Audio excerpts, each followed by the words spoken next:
Have you ever returned from a visit feeling strangely drained, as if you left a piece of your peace behind in someone else's house? Nothing dramatic happened. No shouting. No open fight. Just a few words, a few looks, a few small moments that stayed with you long after the door closed behind you. In old age, this matters more than ever. Your energy is not endless now. Your heart has carried enough. Your time is no longer something to scatter carelessly at every doorstep that opens. Buddhism teaches us to be compassionate, yes, but never blind. Kind, yes, but not available for quiet disrespect. There comes a season in life when wisdom is not only knowing where to go, it is also knowing where not to go back. Many older people keep visiting places that injure them because they confuse tolerance with love. They think, maybe I am expecting too much. Maybe I should be more understanding. Maybe I should not take things so seriously. But peace does not disappear without a reason. The heart does not tighten for nothing. The body notices what the mind tries to excuse. And sometimes respect is not lost in great betrayals. Sometimes it is lost in repeated phrases that reveal exactly how little your presence is valued. The Buddha often warned about bad company in a very simple way.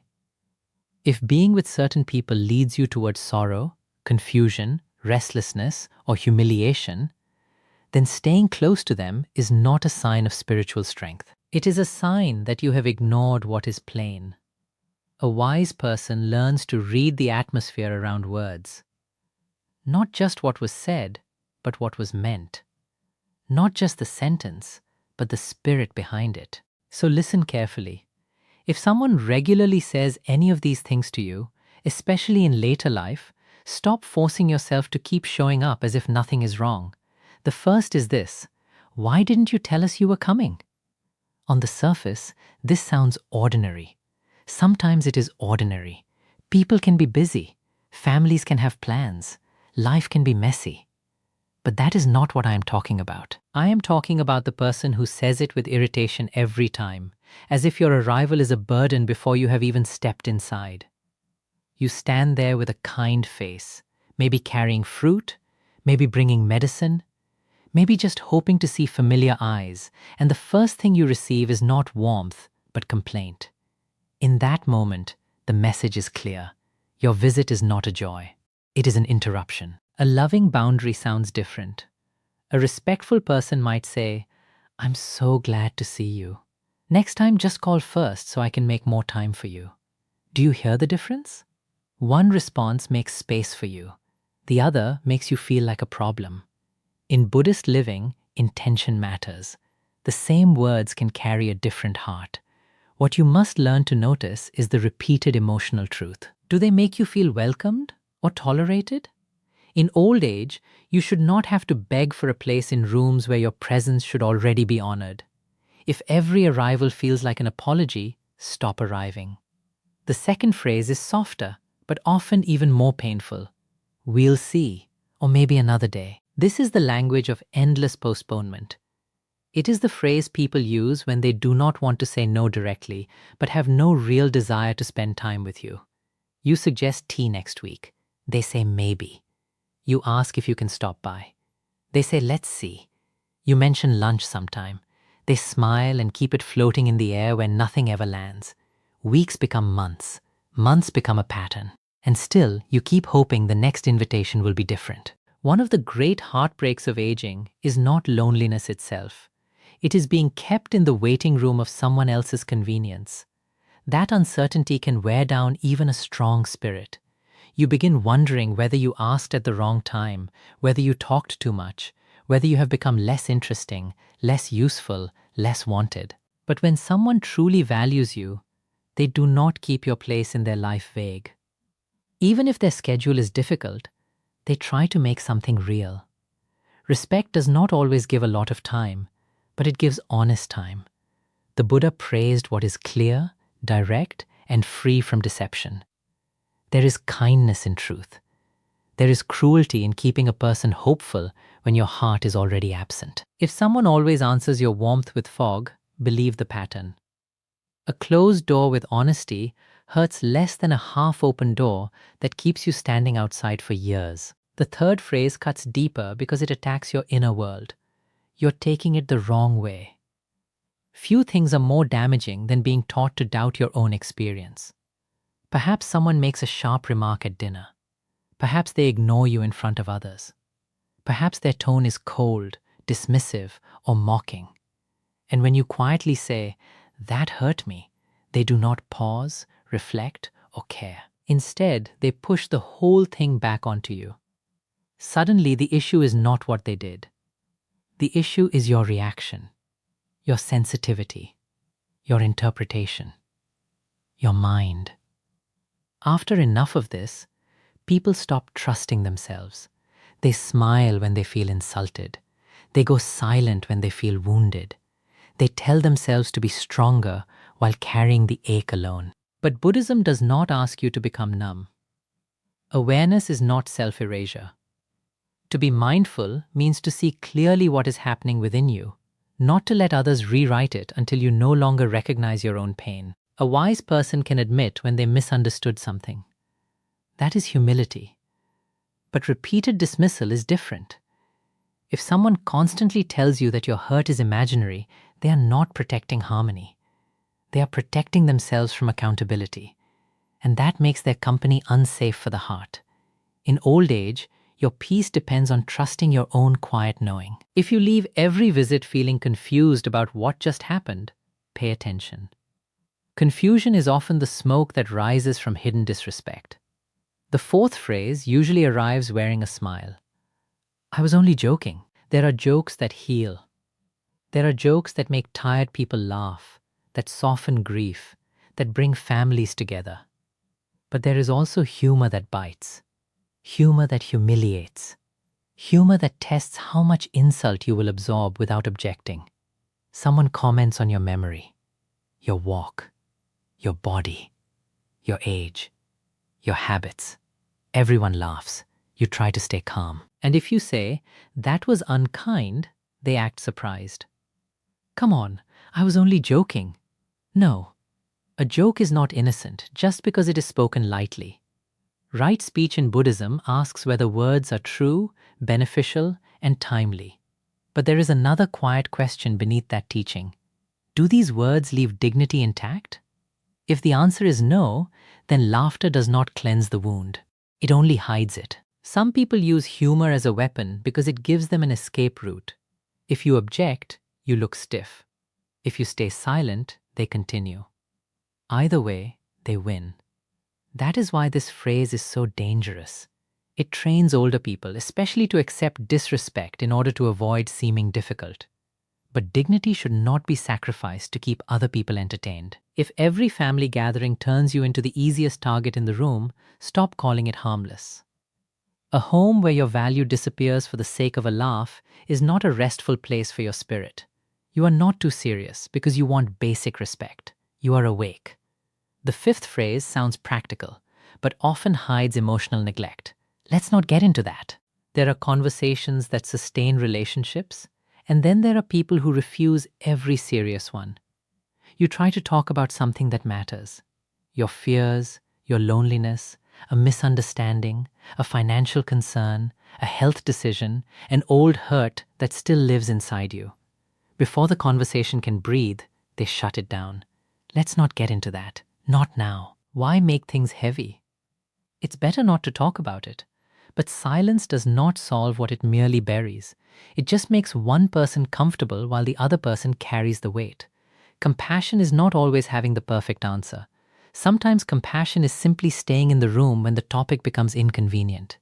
Listening without running. Remaining present when another heart opens. The Buddha did not teach escape from reality through avoidance. He taught freedom through seeing reality as it is. That includes pain. That includes hard truth. That includes the trembling honesty of saying, "I need to talk to you about something important." If a person cannot bear your truth, then they do not want the real relationship.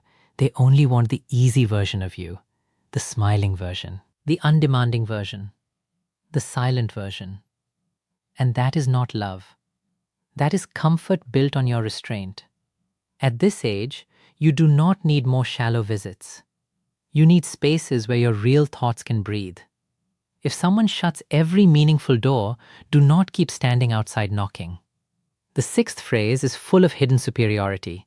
At your age, you should know better. Sometimes it is said with scolding, sometimes with fake concern, sometimes with a little laugh that makes it sound lighter than it is. But underneath, the message is cutting. You are being spoken to not as a respected elder, not even as an equal adult, but as someone to be corrected, managed, or reduced. Your age is being used against you instead of honored. This is one of the saddest forms of disrespect because many older people begin to accept it without protest. They think, maybe I really am becoming foolish. Maybe I should keep quiet. But wisdom does not mean never making mistakes. Age does not erase your right to opinion, emotion, or dignity. Growing older does not turn you into a child in need of constant moral instruction from people who have not lived half of what you have lived. True respect speaks firmly when needed, but never with contempt.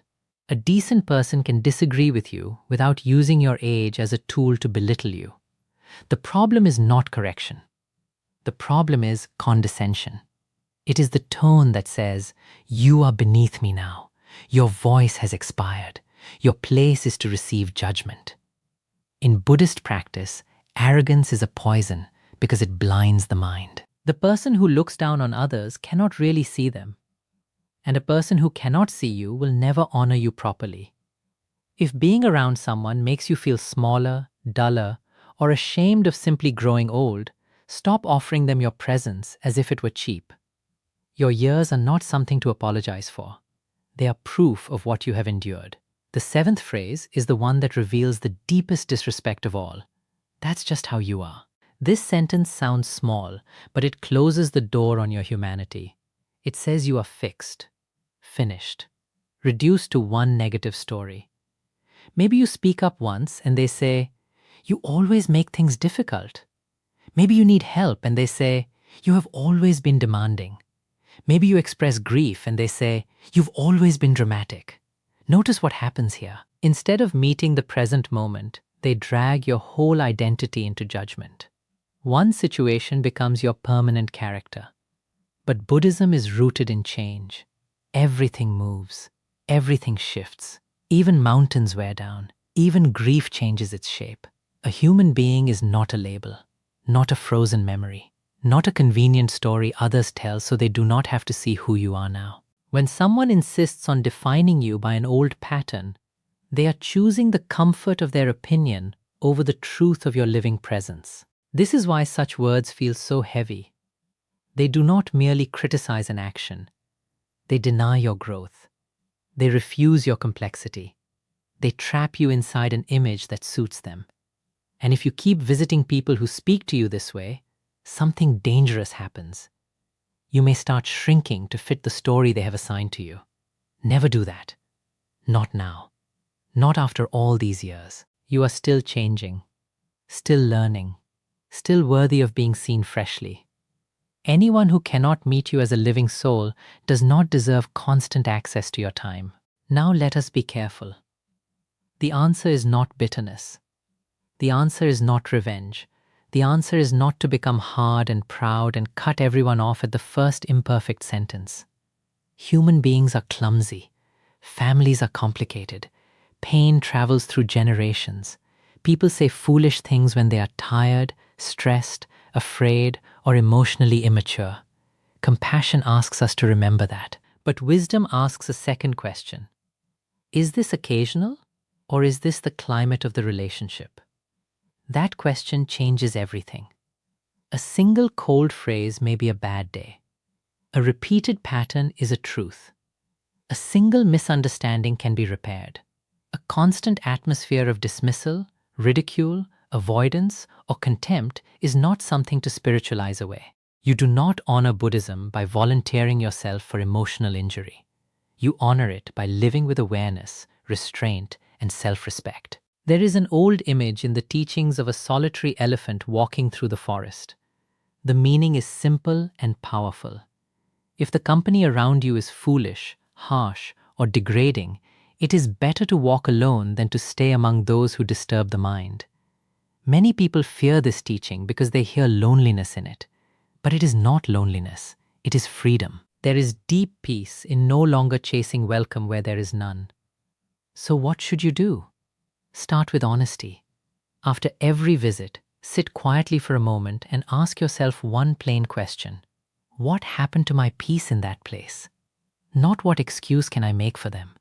Not how would others judge the situation. Just this. What happened to my peace? Did your chest soften there or tighten?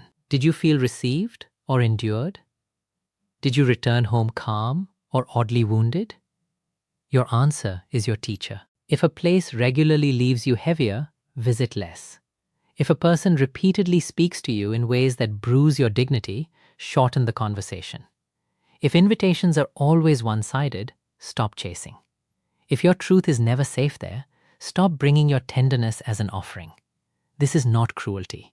This is mature compassion, including compassion toward yourself. Old age is not the time to keep proving your worth to the unwilling. It is the time to protect what is sacred. Your mornings are sacred. Your remaining years are sacred. Your nervous system is sacred. Your quiet is sacred. The people who deserve access to you are the ones who leave your heart steadier, not shattered. The ones who listen without mocking. The ones who correct without humiliating. The ones who may not be perfect, but are sincere.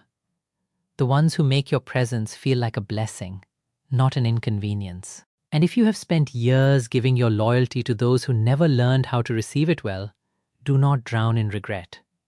Simply wake up now. That is enough. Wisdom does not ask, "Why did it take you so long?" Wisdom asks, "Now that you see clearly, what will you choose?" Choose the houses where your arrival softens the room. Choose the conversations where your voice is not edited into silence. Choose the people who can handle honesty without punishing you for it. Choose the tables where laughter does not cost you your dignity. Choose the relationships that do not make you question whether you belong. And when necessary, choose distance without hatred. Some of the most powerful peace in life comes not from fixing every relationship, but from no longer forcing yourself into the wrong ones. You have already spent enough years carrying what was never yours to carry. Let this stage of life be lighter. Let it be clearer. Let it be guided not by guilt, but by discernment. A peaceful old age is not built only by good health or money or luck. It is also built by refusing to keep company with those who speak to your soul as if it has no value. If someone wants your presence, you will feel it. If someone respects you, you will not have to decode it. If someone loves you, your spirit will not keep returning from them bruised. Remember that. And from this day on, when certain words reveal a certain heart, do not argue with the evidence. Bow inwardly. Wish them well if you can. And then protect your peace like the precious final treasure it is.